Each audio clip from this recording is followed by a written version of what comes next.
ዳጊ የአባቱን ላይተር አገኘ። ይሄን በማግኘቱም በጣም ተደናገጠ። እንዴ የአባዬ ላይተር ከየት መጣ?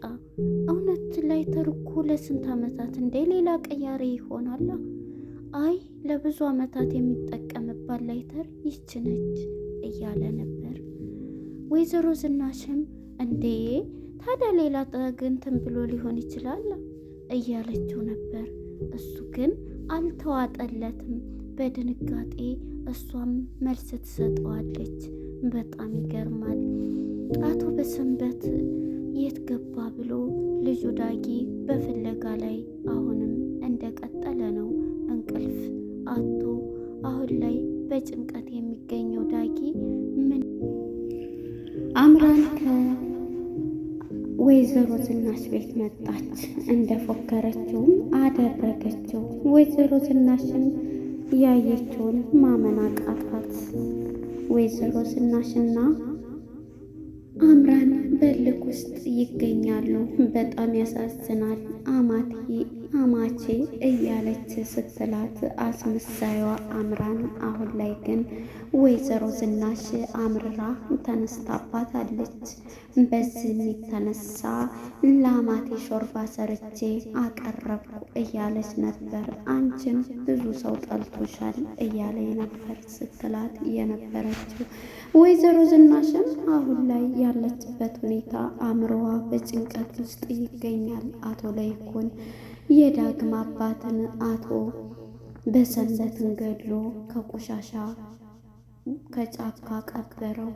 ይህንን ደግሞ ሲያደርግ ተንኮለኛዋ ወይዘሮ ዝናሽ የእሷ ሰው የሆነውን ቀረጽና እኛ ልንጥል ነውና ማንም ሰው ሳያይህ ቀርጸ ቪዲዮ እኔን ሳታስገባ ቀርጽና ላክልኝ ስትለው ነበር። በጣም ይገርማል። ባለቤቷ የዋሁ አቶ ለይኩን እኔ እናንተ ብቻ አይደለን ወይ? ወንድ ልጅ ነህ፣ ራስህን አጠንክር ጎበሱን እያለ ለዚህ ሁሉ ድርጊት ያደረግሽኝ አንቺ ነሽ በሚላትን ሰዓት አሁን እኔ ተኩሼ አልገደልኩም፣ አንተ መሰልከኝ መሳሪያ አውጥተህ የገደልከው እያለች ነበር ስትለው የነበረችው። ጨካኟና ክፉዋ ወይዘሮ ዝናሽ አሁንም ላይ ደግሞ ሰውየው ሲጸጸት ምንድን ነው እንደዚህ የሚያደርግ እያለች እሱን ለማጽናናት ትሞክራለች። በእሷ የተነሳ ስሜቱን መቆጣጠር አቅቶት የገደለው አቶ ለይኩን ግን አሁን ላይ የህሊና ጸጸት ሆኖበታል። ሰላም ጤና ይስጥልን። ውድና የተከበራቸው የቻናል ቤተሰቦች እንኳን ወደዚህ ቻናል በሰላም መጣችሁ።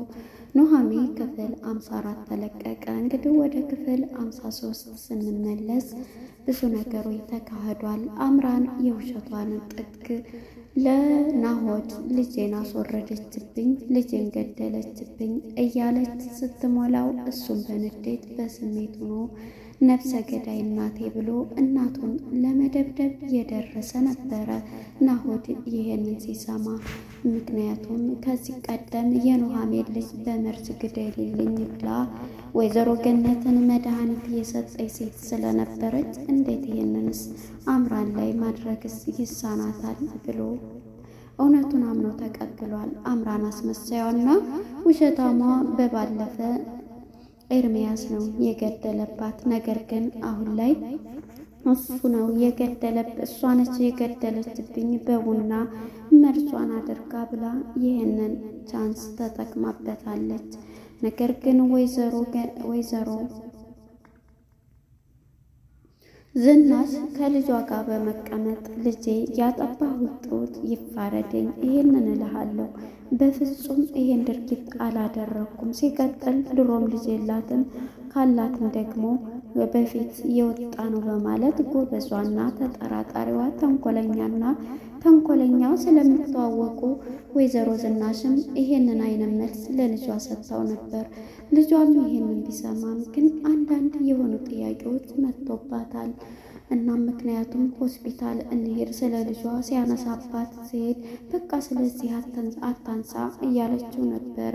ስለ ልጅ እኮ ነው ያወራ ነው ሲላት ነበር። እኔ ስለ ልጄ በጣም እጨነቃለሁ እያለች ነበረ። ወደኋላ ፓርቲ የምታስታውሱ ከሆነ ናሆድ ስትለው የነበረችው። ምክንያቱም ልጁ የለምና ሆስፒታል ሄደን እንትን እንላለን ሲል ነበረ። እናም እሷም ያኔ ልጁ ስለወጣባት ብዙ ነገር ስታመካኝበት እሱም እሺ በማለት ያፈቀረና ያበደ አንድ ነው የሚባለው ነገር አለና እሱም በዚህ ምክንያት ብዙ ነገሮችን ሲቀበላት ነበረ። እናም ናሆድ አሁን ሁሉንም ነገር እያመነና እየተቀበለ ያለው በእሷ በአምራን ትዕዛዝ ነው እየተመራ ያለው። ምክንያቱም እናትህ ነች ይሄንን እያደረገችው ስላለችው በቃ እናቱን እንዴት አደረገች እያለ በጣም ተቆጥቶባታል።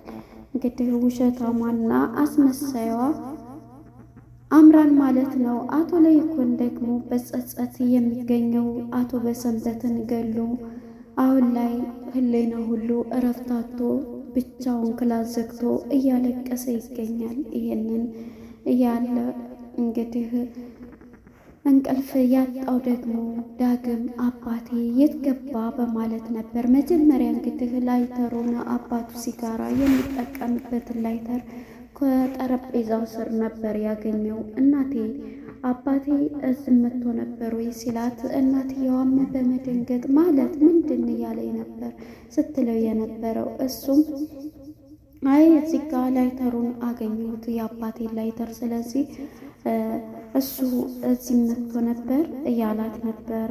ኧረ በፍጹም እንግዲህ አንዱ በህግ ቁጥጥር እየፈለጉት ይሆናል፣ ስለዚህ ተወስዶ ሊሆንም ይችላል እያለችው ነበረ ለዳጊ። ዳጊም የሷን ሀሳብ በመቀበል በቃ ያለ እንቅልፍ ያጣው ዳጊ ውስጡ ደመነፍሱ በጭንቀት ይገኛል። አስክሬኑን ሊጥሉ ሲነሱ እሱ ግን በደረቀ ሌሊት በረንዳ ላይ ወጥቶ ራሱን በቃ እያጨናነቀ አባቴ የት ገባህብኝ የት ሄድክብኝ እያለ ዳጊ ሲወራጭ ይገኛል። በዚህም ጊዜ አስክሬኑን ለመጣል ወይዘሮ ዝናሽና አቶ ለይኩን ለመጣል እየተንቀጠቀጠ ይገኛል። ወንድ ልጅ አይደለህ?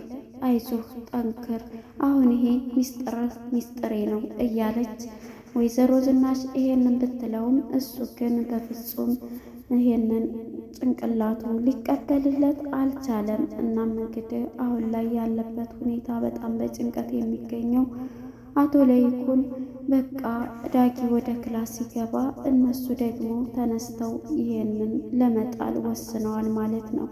እናም ይዘው ሄደው ከተባለበት ቦታ ወይዘሮ ዝናሽን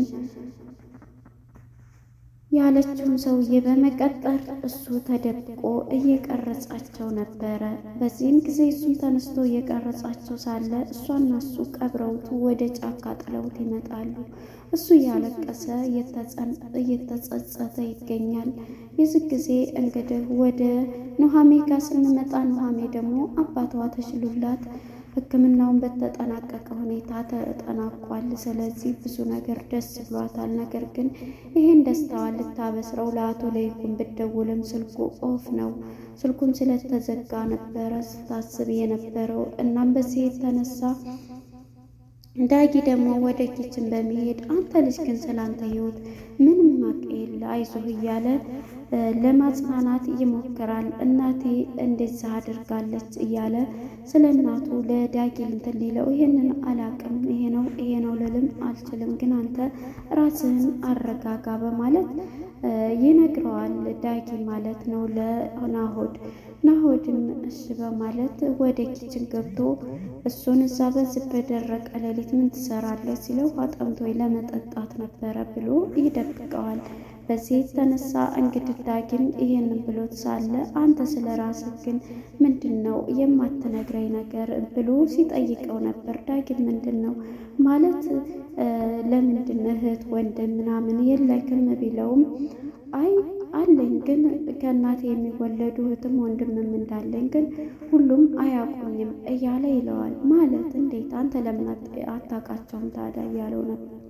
አይ እሱን ተው በቃ ይሄን ለመናገር አልችልም በማለት በቃ ረንና ገባይ በቃ ልተኛ ነው ብሎት ይሄዳል ማለት ነው ዳጊ።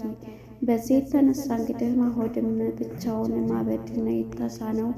ወደ እሷን ይዞ በመምጣት አቀባበሏም ወይዘሮ ዝናሽ ጥሩ ሆና ተቀብለዋል። የኔ ትጮት ብሻለች ብዬ እንትን ስል እንዴት እንደዚህ እናቴ እንትን አለችሽ ጥሩ ፊት ሰጠችሽ እያለ ሲላት ነበረ። በዚህ የተነሳ እንግዲህ ዳጊም ማን ነው ናሆድን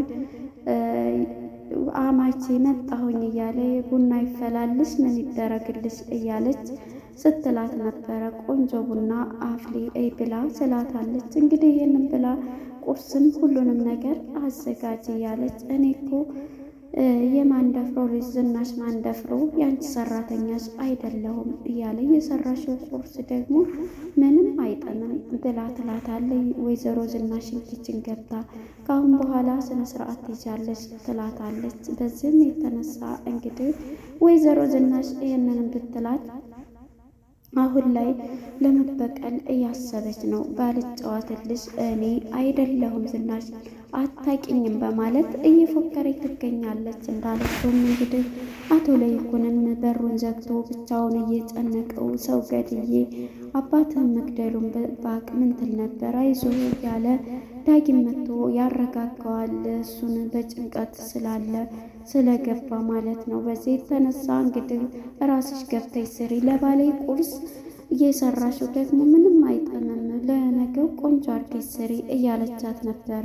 ሁሉንም ምስጢር እንግዲህ እንዳልዘረግፍብሽ ከፈለግሽ ብትላትም ሁሉንም መናገርም ማውራትም ትችያለሽ፣ ካሁን በኋላ ምንም የሚያስፈራኝ ነገር የለም በማለት ወይዘሮ ዝናሽን ይሄንን ትላታለች። ይሄንን በምትላትም ሰዓት እሷም ይሄንን ብላ ስትላት እሺ በቃ በማለት ይሄንኑ ብላ ወይዘሮ ዝናሽ ባልበቀልሽ እያለች ነበርና ከኑሐሚን ላይ ለአቶ ለይኩን ነግረው ሰራተኛም ያስፈልገናል ኑሐሚን ትምጣ እንዴት ላለች እውነትሽን ነው በማለት አሁንም ይቆጣል አቶ ለይኩን ማለት ነው።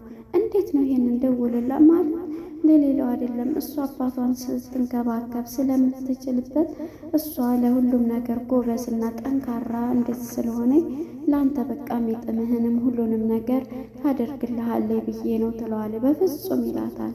እኔ በቃ አንተ ባትልም እኔ ግን ጠርቼ አመጣታለሁ ይላታል ትለዋለች። እሱም ዝም ብሎ ጭሊ በማለት እንግዲህ ላማች ሾርባ ሰርቼ ነው በማለት መታ ኑሐሚን ይዛ ትመጣለች ለአቶ ለይኩን ሾርባ። እሱም ይሄንን ሾርባ ባየ ጊዜ ይሄዋ ማቼ ሾርባ ማን አለሽ እያለ ነበርና ይሄልን መጣሁኝ በማለት ነበር። እዛው ያጨማለቅሽውን ራሴስ እንትን በይ በማለት ወይዘሮ ዝናሽን ይሄንን ትላታለች። በቃ እያለ አቶ ለይኩንም ይሄንን ሲላት ነበር። እንግዲህ እሷም ይሄንን ብላ ስታበቃ ካሁን በኋላ እኔ እኮ ለአንቺ ብዙ ነገር እንትን ብዬልሽ ነው ልታከብሪኝም ይሄ ሁሉ ሚስጥር ብዘረግፍልሽ ምን እንደሚፈጠርብሽ አውጭ ሁሉንም ነገር በማለት ትላታለች። እንግዲህ ማን ነው ኑሐሚን ከእንትና ፍቅር ይዟታልና ከናሆድ የናሆድን ኮት ይዛ ከመክተብ ቢሮ ውስጥ ሆና የእሱን ሱፍ አንስታ እያሸተተችው ልብሱን ነበረ። የዚህ ጊዜ እሱ ግን ቸክ አላረጋትም። እሱን አንስታ በምታሸት ጊዜ ጃኬቱን እሱ ከድንገት ምጥት ይልባታል። ድንግጥ ብላ ኮት ወድቆ እያነሳሁት ነው ምናምን እያለ ቸክም አላረጋትም። ችግር የለውም አሁን ምንም እንትን አንልም፣ ስለዚህ አይዞህ እያለችው የማየ ስራ አይገርምሽም እኔ ይህንን ማለት አልችልም እያለ ነበረ። ልጄን ነው እኮ ያስነሳችኝ እያለ ነበር ሲላት የነበረው።